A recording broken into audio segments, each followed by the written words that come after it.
Tony Mwabaka Zadi, ministre de l'EPST, parle du bilan du président de la République Félix Antoine Tshisekedi Tshilombo dans son sous-secteur.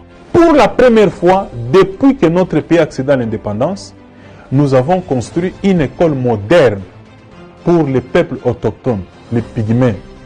Avant l'avènement du président Félix, toutes ces écoles, quelle que soit leur taille, recevaient 45 000 francs comme frais de fonctionnement.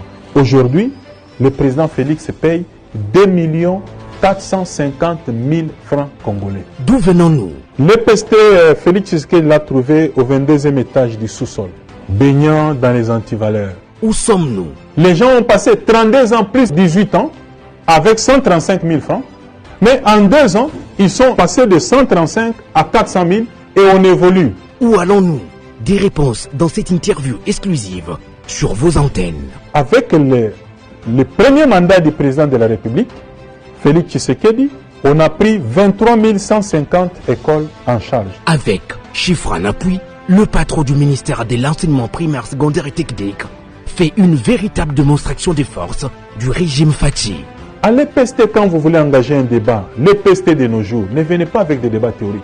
Ne venez pas avec des déclarations vaines, des incantations programmatiques. Venez avec vos chiffres. De 1960 à 2018, que dire de l'éducation en RDC?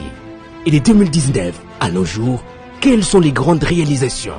Quand le président Félix passe au pouvoir, l'enveloppe salariale de l'EPST était de 70 milliards. Aujourd'hui, avec le président Félix Tshisekedi, on est passé à 70 milliards de francs à 260 milliards de francs. Qui dit mieux? Suivez en exclusivité Tony Mwabaka Zadi face au discours de la haine. Vous pouvez leur parler en toutes les 4 langues nationales. Vous pouvez parler en français et en anglais, ils ne vous suivront pas. Et quand quelqu'un est aveuglé par la haine, c'est comme ça. Exclusivité, bilan Fachi, l'EPST dit merci. Le rendez-vous est pris.